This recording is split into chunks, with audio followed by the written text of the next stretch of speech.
السلام علیکم ویورز، کیسے ہیں آپ سب لوگ؟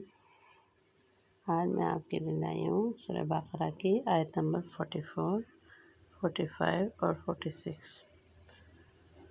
ناظرین، ویڈیو سٹارٹ کرنے سے پہلے میری آپ سے ریکویسٹ ہے کہ اگر آپ میرے چینل پر نئے ہیں تو اسے سبسکرائب کرنا اور ویڈیو کو لائک اور شیئر کرنا مت بھولیے۔ تو آئیے سٹارٹ کرتے ہیں۔ بسم اللہ الرحمن الرحیم۔ أَتَأْمُرُونَ النَّاسَ بِالْبِرِّ وَتَنْسَوْنَ أَنْفُسَكُمْ وَأَنْتُمْ تَتْلُونَ الْكِتَابَ أَفَلَا تَعْقِلُونَ۔ أَتَأْمُرُونَ کیا تم حکم دیتے ہو، النَّاسَ لوگ، بِالْبِرِّ نیکی کا، وَتَنْسَوْنَ اور بھول جاتے ہو، أَنفُسَكُمْ اپنے آپ کو، وَأَنْتُمْ حالانکہ تم، تتلون الکتاب پڑھتے ہو کتاب، افلا تعقلون کیا پھر تم نہیں سمجھتے؟ کیا تم دوسرے لوگوں کو تو نیکی کا حکم دیتے ہو اور خود اپنے آپ کو بھول جاتے ہو، حالانکہ تم کتاب کی تلاوت بھی کرتے ہو؟ کیا تمہیں اتنی بھی سمجھ نہیں؟ بے عمل وائز کی مذمت۔ أَتَأْمُرُونَ النَّاسَ بِالْبِرِّ وَتَنْسَوْنَ أَنْفُسَكُمْ، اس آیت میں خطاب اگرچہ علماء یہود سے ہے، ان کو ملامت کی جا رہی ہے کہ وہ اپنے دوستوں اور رشتہ داروں کو یہ تلقین کرتے کہ تم محمد صلی اللہ علیہ وآلہ وسلم کی پیروی کرتے رہو اور دین اسلام پر قائم رہو، جو علامت ہے اس بات کی کہ علماء یہود دین اسلام کو یقینی طور پر حق سمجھتے تھے، مگر خود نفسانی خواہشات سے اتنے مغلوب تھے کہ اسلام قبول کرنے کے لیے تیار نہ تھے۔ لیکن معنی کے اعتبار سے یہ ہر اس شخص کی مذمت ہے جو دوسروں کو تو نیکی اور بھلائی کی ترغیب دے مگر خود عمل نہ کرے، دوسروں کو خدا سے ڈرائے مگر خود نہ ڈرے۔ ایسے شخص کے بارے میں حدیث میں بڑی ہولناک وعیدیں آئی ہیں۔ حضرت انس رضی اللہ تعالیٰ عنہ سے روایت ہے کہ حضرت صلی اللہ علیہ وسلم نے ارشاد فرمایا کہ شب معراج میرا گزر کچھ لوگوں پر ہوا جن کے ہونٹ اور زبانیں آگ کی کینچیوں سے کترے جا رہے تھے۔ میں نے جبریل سے پوچھا یہ کون ہیں؟ جبریل نے بتایا کہ یہ آپ کی امت کے دنیا دار واعظ ہیں جو لوگوں کو نیکی کا حکم کرتے تھے مگر اپنی خبر نہ لیتے تھے۔ ابن عساکر نے ذکر کیا کہ نبی کریم صلی اللہ علیہ وسلم نے ارشاد فرمایا کہ بعض جنتی بعض دوزخیوں کو آگ میں دیکھ کر پوچھیں گے کہ تم آگ میں کیوں کر پہنچ گئے، حالانکہ ہم تو بخدا انہی نیک اعمال کی بدولت جنت میں داخل ہوئے ہیں جو ہم نے تم سے سیکھے تھے۔ اہل دوزخ کہیں گے کہ ہم زبان سے کہتے ضرور تھے لیکن خود عمل نہیں کرتے تھے، کیا فاسق واعظ و نصیحت نہیں کر سکتا؟ لیکن مذکورہ بیان سے یہ نہ سمجھ لیا جائے کہ بے عمل یا فاسق کے لیے دوسروں کو وعظ و نصیحت کرنا جائز نہیں، اور جو شخص کسی گناہ میں مبتلا ہو وہ دوسروں کو اس گناہ سے باز رہنے کی تلقین نہ کرے، کیونکہ کوئی اچھا عمل نیکی الگ نیکی ہے اور اس اچھے عمل کی تبلیغ دوسری مستقل نیکی ہے، اور ظاہر ہے کہ ایک نیکی کو چھوڑنے سے یہ ضروری نہیں ہوتا کہ دوسری نیکی بھی چھوڑ دی جائے۔ جیسے ایک شخص اگر نماز نہیں پڑھتا تو اس کے لیے یہ لازم نہیں کہ وہ روزہ بھی ترک کر دے۔ بالکل اسی طرح اگر کچھ شخص نماز نہیں پڑھتا تو اس کے لیے یہ ضروری نہیں کہ دوسروں کو نماز پڑھنے کے لیے بھی نہ کہے۔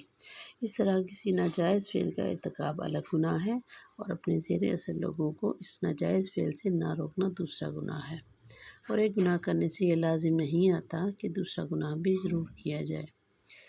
چنانچہ امام مالک نے حضرت سعید بن جبیر کا یہ قول نقل کیا ہے کہ اگر ہر شخص یہ سوچ کر امر بالمعروف و نہی عن المنکر چھوڑ دے کہ میں خود گناہ گار ہوں، جب گناہوں سے خود پاک ہو جاؤں گا تو لوگوں کو تبلیغ کروں گا، تو نتیجہ یہ نکلے گا کہ تبلیغ کرنے والا کوئی بھی باقی نہ رہے گا، کیونکہ ایسا کون ہے جو گناہوں سے بالکل پاک ہو۔ حضرت حسن کا ارشاد ہے کہ شیطان تو یہ چاہتا ہے کہ لوگ اسی غلط خیال میں پڑھ کر تبلیغ کا فریضہ چھوڑ بیٹھیں۔ بلکہ حضرت سیدی حکیم الامت تھانوی تو فرمایا کرتے تھے کہ جب مجھے اپنی کسی بری عادت کا علم ہوتا تو میں اس عادت کی مذمت اپنے مواعظ میں خاص طور سے بیان کرتا ہوں تاکہ وعظ کی برکت سے یہ عادت جاتی رہے۔ خلاصہ یہ ہے کہ آیت تأمرون الناس بالبر تنسون انفسکم کا مطلب یہ نہیں ہے کہ بے عمل آدمی کو واعظ کرنا جائز نہیں، بلکہ مطلب یہ ہے کہ واعظ کو بے عمل نہیں ہونا چاہیے، اور دونوں میں فرق واضح ہے۔ مگر یہاں یہ سوال ہوتا ہے کہ بے عمل ہونا نہ تو واعظ کے لیے جائز ہے نہ غیر واعظ کے لیے، پھر واعظ کی تخصیص کیوں؟ جواب یہ ہے کہ ناجائز تو دونوں کے لیے ہے، مگر واعظ کا جرم غیر واعظ کے مقابلے میں زیادہ سنگین اور زیادہ قابل مذمت ہے، کیونکہ واعظ جرم کو جرم سمجھتے ہوئے جان بوجھ کر کرتا ہے۔ اس کے پاس یہ عذر نہیں ہوتا کہ مجھے اس کا جرم ہونا معلوم نہ تھا، برخلاف غیر واعظ کے اور ان پڑھ جاہل کے کہ اس کو خواہ علم حاصل نہ کرنے کا الگ گناہ ہو، لیکن ارتکاب گناہ میں اس کے پاس کسی درجے میں عذر موجود ہوتا کہ مجھے معلوم۔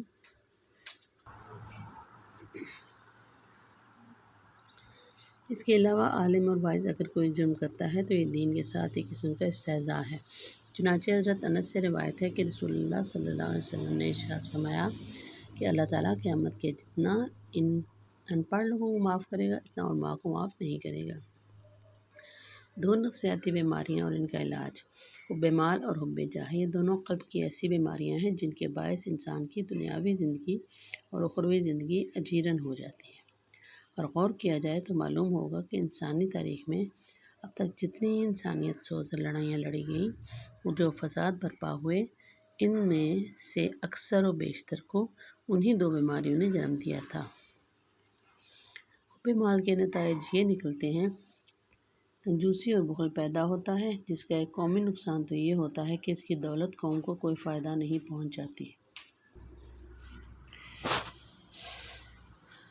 کنجوسی اور بخل پیدا ہوتا ہے، جس کا ایک قومی نقصان تو یہ ہوتا ہے کہ اس کی دولت قوم کو کوئی فائدہ نہیں پہنچاتی۔ دوسرا نقصان خود اس کی ذات کو پہنچتا ہے کہ معاشرے میں کوئی ایسے شخص کو اچھی نظر سے نہیں دیکھتا۔ خود غرضی پیدا ہوتی ہے جو مال کی ہوس کو پورا کرنے کے لیے اسے اشیاء میں ملاوٹ، ناپ تول میں کمی، رشوت ستانی، مکر و فریب اور دغا بازی کے نت نئے ہیلے سجھاتی ہے، اور وہ اپنی تجوری پہلے سے زیادہ بھرنے کے لیے دوسروں کا خون نچوڑ لینا چاہتا ہے۔ بالآخر سرمایہ دار اور مزدور کے جھگڑے جنم لیتے ہیں۔ ایسے شخص کو کتنا ہی مال مل جائے، لیکن مزید کمانے کی دھن ایسی سوار ہوتی ہے کہ تفریح اور آرام کے وقت بھی یہی بے چینی سے کھائی جاتی ہے کہ کسی طرح اپنے سرمایہ میں زیادہ سے زیادہ اضافہ کروں۔ بالآخر جو مال اس کی آرام و راحت کا ذریعہ بنتا، وہ اس کے لیے وبال جان بن جاتا ہے۔ حق بات خواہ کتنی ہی روشن ہو کر سامنے آ جائے، مگر وہ ایسی کسی بات کو ماننے کی ہمت نہیں کرتا جو اس کی ہوس مال سے متصادم ہو۔ یہ تمام چیزیں بالآخر پورے معاشرے کا امن و چین برباد کر ڈالتی ہیں۔ غور کیا جائے تو قریب قریب یہی حال حب جاہ کا نظر آئے گا کہ اس کے نتیجے میں تکبر، خود غرضی، حقوق کی پامالی، ہوس اقتدار اور اس کے لیے خون ریز لڑائیاں اور اسی طرح کی بے شمار انسانیت سوز خرابیاں جنم لیتی ہیں، جو بالآخر دنیا کو دوزخ بنا کر چھوڑتی ہیں۔ ان دونوں بیماریوں کا علاج قرآن کریم نے یہ تجویز فرمایا، وَاسْتَعِینُوا بِالصَّبْرِ وَالصَّلَاةِ، اور مدد لو صبر اور نماز سے، یعنی صبر اختیار کرو، یعنی اپنی لذات و شہوات پر قابو حاصل کر لو۔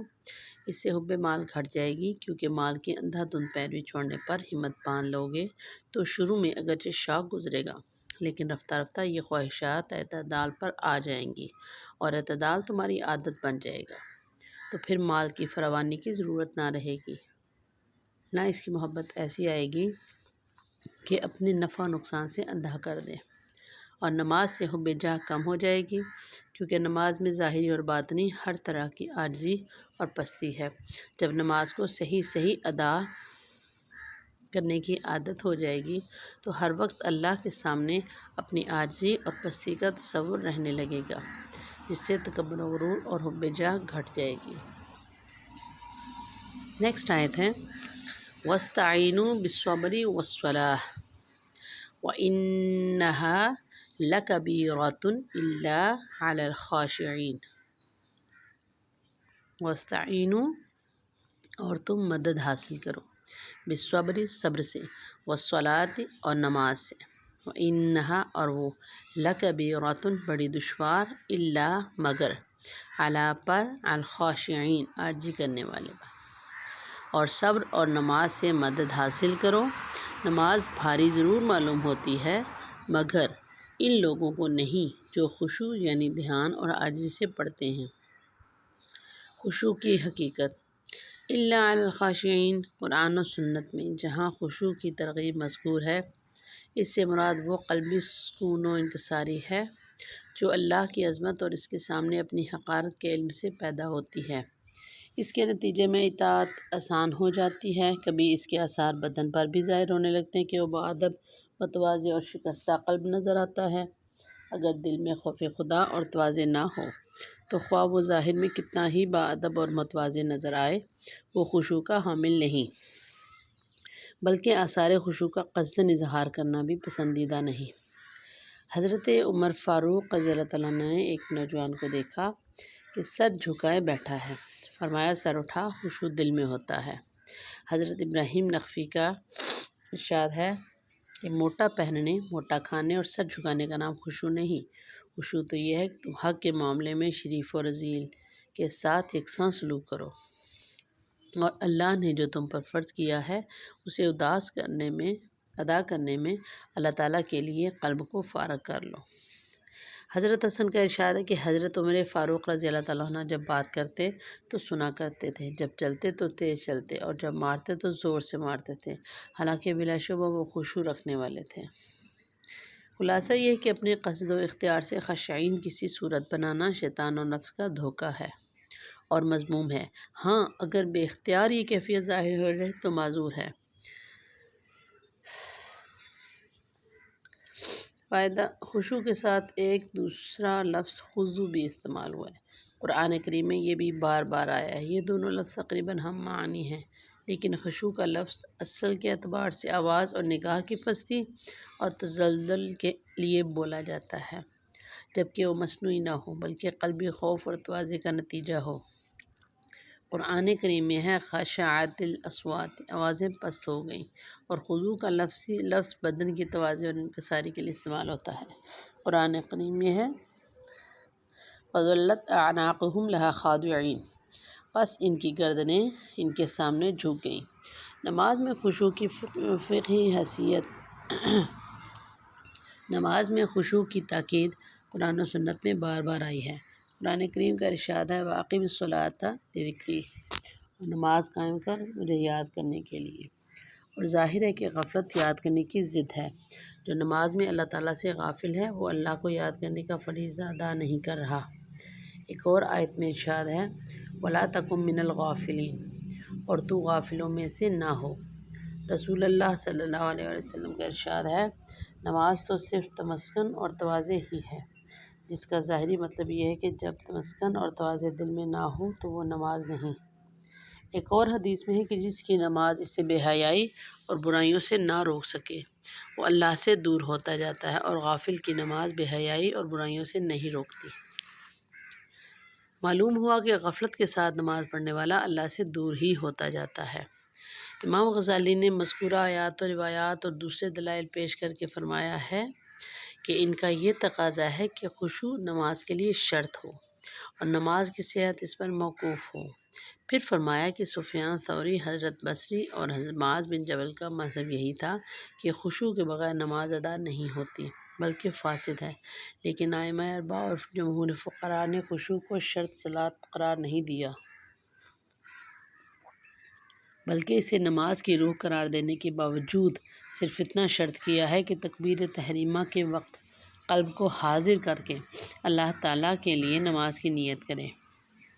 باقی نماز میں اگر خشوع حاصل نہ ہو تو اگرچہ اتنی نماز کا ثواب اسے نہیں ملے گا جتنے حصے میں خشوع نہیں رہا، لیکن فقہ کی روح سے وہ تارک صلاۃ نہیں کہلائے گا، اور نہ اس پر تعزیر وغیرہ کے وہ احکام مرتب ہوں گے جو تارک صلاۃ پر لگتے ہیں۔ امام غزالی نے اس کی یہ وجہ بیان فرمائی ہے کہ فقہا باطنی احوال کی اور قلبی کیفیت پر حکم نہیں لگاتے، بلکہ وہ تو صرف اعضائے ظاہرہ کے اعمال پر ظاہری احکام بیان کرتے ہیں۔ یہ فلاں عمل کا ثواب آخرت میں ملے گا یا نہیں، یہ فقہ کی حدود سے خارج ہے، تو چونکہ باطنی کیفیت پر حکم لگانا ان کی بحث سے خارج ہے، اور خشوع ایک باطنی کیفیت ہے، اس لیے انہوں نے خشوع کو پوری نماز میں شرط قرار نہیں دیا، بلکہ خشوع کے ادنیٰ مرتبہ کو شرط کہا، اور وہ یہ کہ کم از کم تکبیر تحریمہ کے وقت محض اللہ کی عبادت و تعظیم کی نیت کر لے۔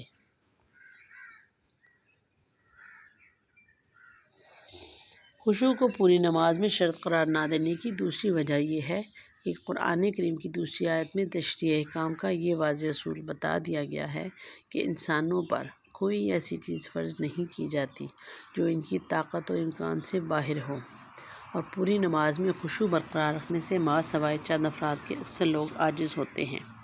اس لیے تکلیف مالا اطلاق سے بچنے کے لیے پوری نماز کی بجائے صرف ابتداء صلاۃ میں خشوع کو شرط قرار دیا گیا ہے۔ نماز خشوع کے بغیر بھی بالکل بے فائدہ نہیں۔ امام غزالی آخر میں ارشاد فرماتے ہیں کہ خشوع کی اس غیر معمولی اہمیت کے باوجود ہمیں اللہ سے یہی امید ہے کہ غفلت کے ساتھ نماز پڑھنے والا بھی بالکل تارک صلاۃ کے درجے میں نہیں ہے، کیونکہ بہرحال اس نے ادائے فرض کا اقدام تو کیا ہے، اور تھوڑی سی دیر کے لیے قلب کو اللہ کے لیے فارغ بھی کیا، کہ کم از کم نیت کے وقت تو صرف اللہ ہی کا دھیان تھا۔